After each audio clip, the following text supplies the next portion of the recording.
Ito na mga kabrad yung ating mga bibi ngayon na patuloy na dumarami dahil siyempre una-una tag-init kaya maganda. Pati na rin yung ating mga alagang pabo, ayan, gustong gusto nila yung Madre de Agua at saka maganda yung kondisyon nila dahil sa magandang panahon. Ayan, talagang gustong gusto nila yung Madre de Agua mga kabrad. Ganoon din yung ating mga breeder, ayan, yung mga ibinukod na natin ng mga manok na gagawin nating palahi, ayan, yung mga lahi ng mga kaber at saka yung cross ng Rhode Island mga kabrad. Malapit-lapit na nating maumpisahan na sila yung pangingitlog nila.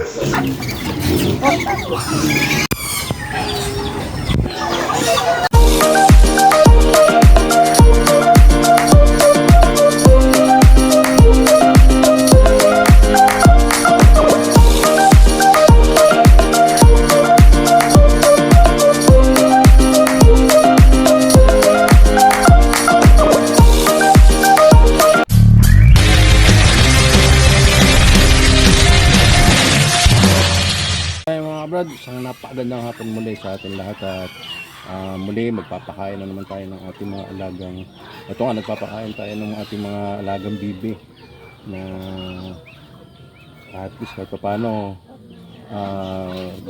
unti-unti na naman dumadami ang ating mga alagang bibi sa mga yan. Nadagdagan na naman yung ating mga bibi, ayan. Unti-unti na naman mga kabrad dumadami dahil unang-una syempre hindi na naman nag-uulan kaya masisigla yung ating mga alaga ito. Tapos ganun din yung ating namang mga pabo, ayun, masisigla sila dahil yun nga, mainit ang panahon. Ganun din yung ating mga dito, yung ating mga alaga ditong yung nilipat natin na gagawin natin breeder. Ito, ayan. Nilipat natin itong mga kabed yung ating ayan. Ito sila, dito na natin yung nilagay. Dito lumabas. Ayan, lipat na natin. Tapos ganun din yung ating dito yung mga manok dito sa kabila.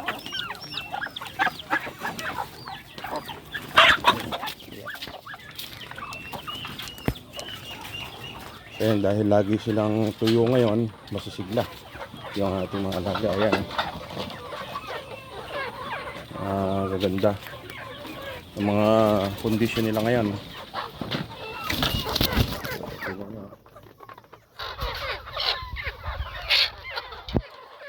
Dahil yun nga, at hindi na nga wala nang ulan-ulan, ang ulan na lang siguro pa saglit-saglit lang.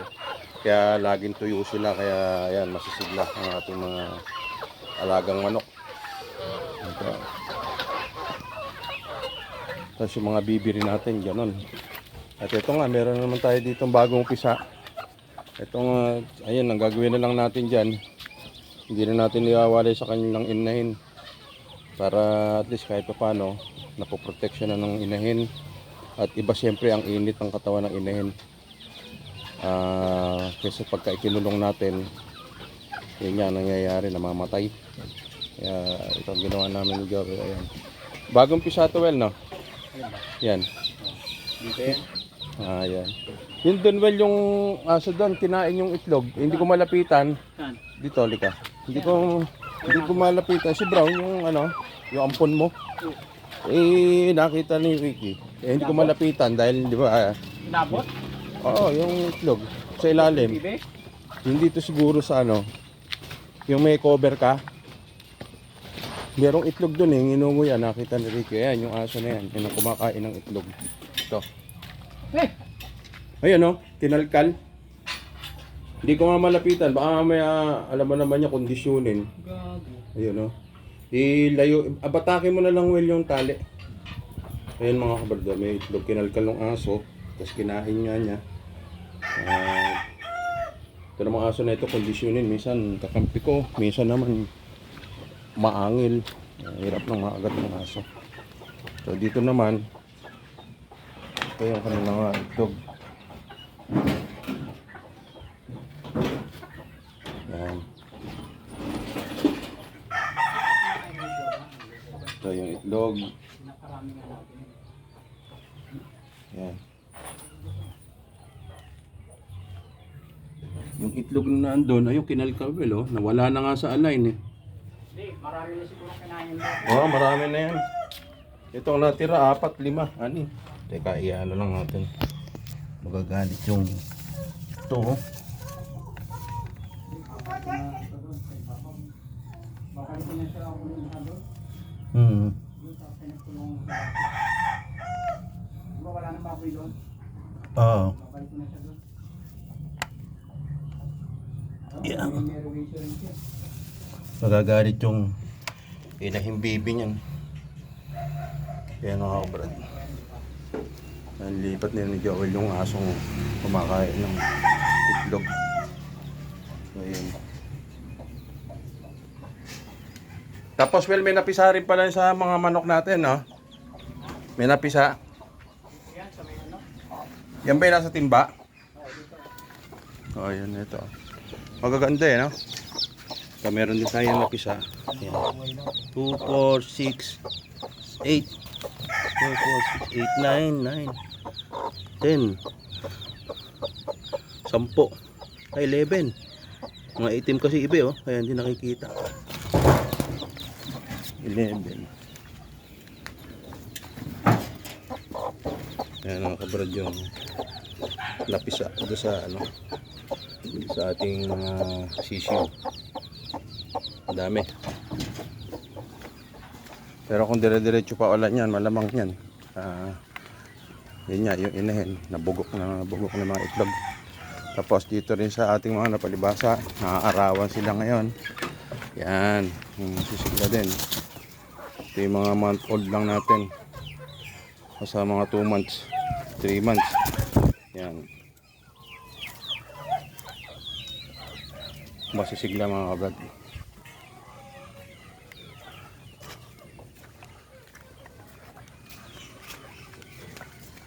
Dito yan napisa, yun nandito. Ito yan nandito, ayan. Yan yung napisa. Yan naman yung sa bibi. Doon wala.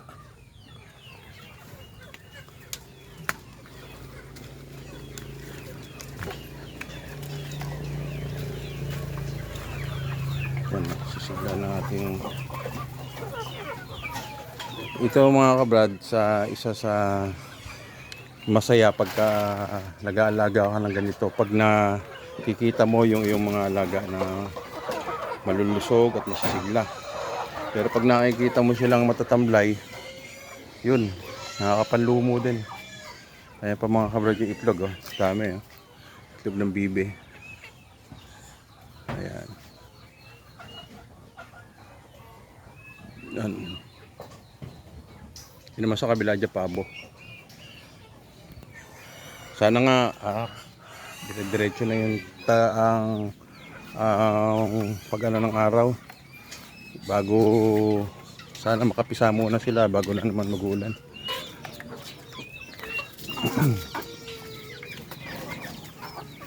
Ngayon, kuha muna tayo ng gulay para dun sa ating pabo. Kasi gustong gusto nila yung Madre de Agua. Kukuha natin sila para pakainin natin yung mga sisiyo natin na pabo. Ito paborito ng ating mga pabo. Yan, tingnan nyo yung mga ating Madre de Agua. Ang lalago na naman.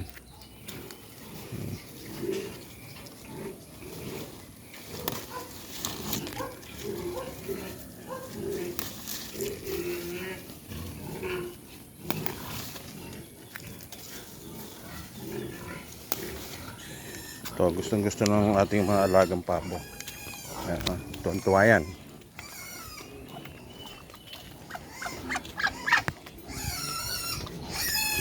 Ayan. Maganda na naman yung ating harvestin na naman yung ating mga Madre de Agua. Ayan, nagkakagulo na sila. Ayan.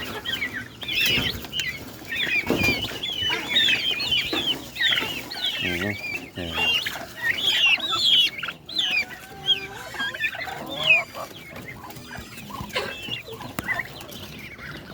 Yan ang paborito nila na kinakain ng Madre de Agua.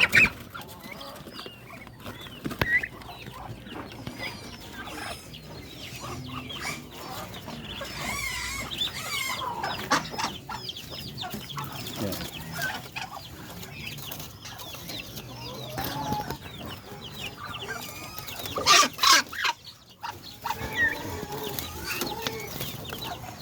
So, sigurado ito mga kabrad, makakapagparami na tayo ng pabo nito.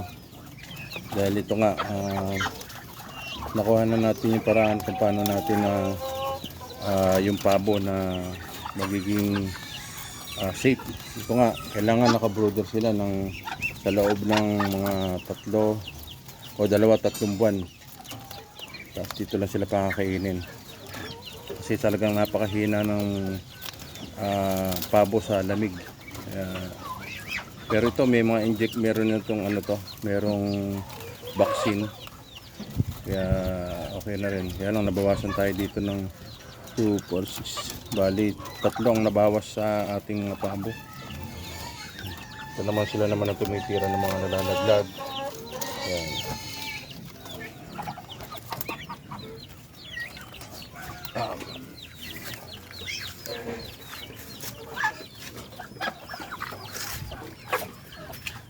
Ito rin, no? Ito na, masisigla na rin yung ating alaga na to. Yung kabilang mong kapitbahay nag-iingay na, pero si Joey kasi nag-prepare na ng kanilang pagkain. Dito mga kabrod kasi, meron tayong hindi rito kinapon. Para kung meron ng bibili na gusto marami, meron tayo dito na, ayan yung isang malaki na yan. Para ako yan. Ito, yung malaki na yan. Para ako yan. Maganda maganda ang tuntig ng barako na. Kaya nag-iingay ito mga kabrod, gutom na. So, siyempre yung oras ng pakain. Pero hindi ito kanina sa mga puti. Napakain na rin natin mga kabrod yung ating mga alagang puti dito.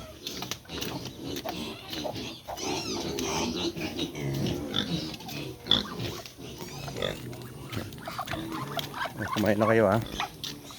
Yung iba naman natin bibe, hindi pa na dahil ando sila sa baba. Meron din tayo mga bibi rito mga kabrad sa ilalim ng kulungan ng baboy na to. Yung mga alaga rin tayong bibi dyan. Siguro nando sa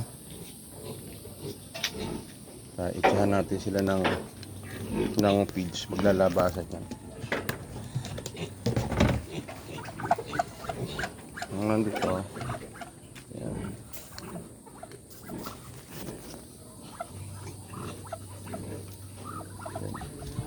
Ayan. Ito naman yung ating mga puti. Napakain na natin to. Ito naman walang kasiyahan. Ito naman mga kabrad, pagka nasobrahan naman to sa pagkain, kadalasan naman sa ating mga alagang ganitong biik, pag nasobrahan nagtatae. Pag nagtatay naman sila, ang kailangan ng solusyon lang naman doon, bawasan ng pagkain. Ganun. Yun lang naman ang solusyon doon.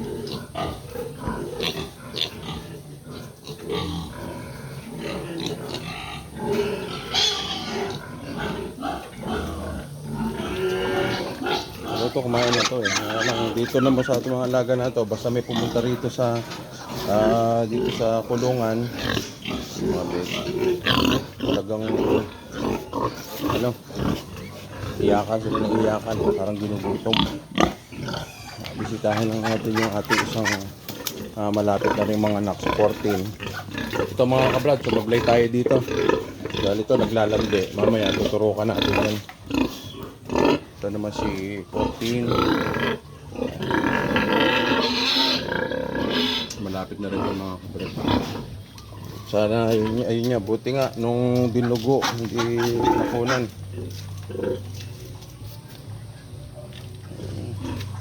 Nung nakarang araw kasi mga kabrad, lumabas ng dugo. Sabi ko kay Joel, baka kako nakunan.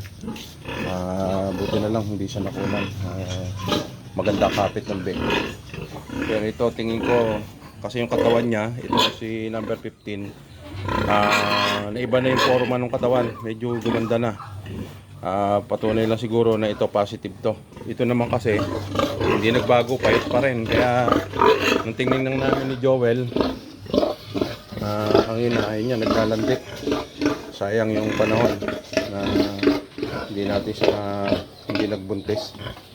Ito naman, kailan lang natin ito in-inject. Sana nga ito positive. Ito is 13. Yan.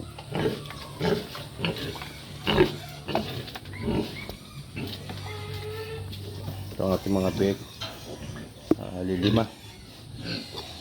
Parang hindi ako nagagandahan dito sa ano ng barako. Hindi maganda. Okay. Ayun na, mga busog na yan. Kaya lang nag-inerte lang ito mga ito. So, okay mga brad. Ayan. Patapos na naman tayo magpakain dito sa ating mga alagang puting baboy.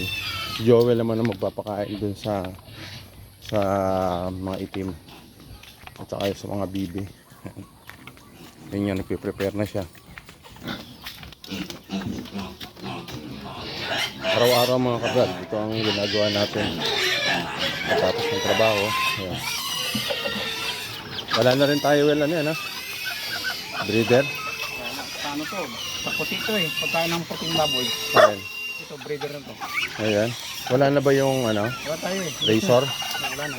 Ayan. Tagal lang ubos. Pero meron ka pa doon na sa puti? Meron. Yung nandun, yung... Kaya lang, konti na lang yun, di ba? Ayan. Ayan nga. Ito. Bukas obligado na naman tayong bumili ng pigs. Okay. Wala, talagang gana.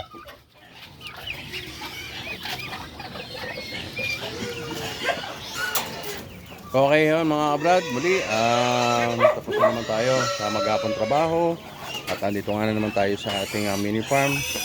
Konting video lang para doon sa update sa ating mga alaga at siyempre para double check din natin at yun nga meron tayong isang inahin na hindi nagtuloy, kaya ngayon ang gagawin natin i-AIN natin, nagpabili na tayo ng similya. Okay, next video na lang ulit mga kabrad, muli maraming salamat, God bless po sa ating lahat.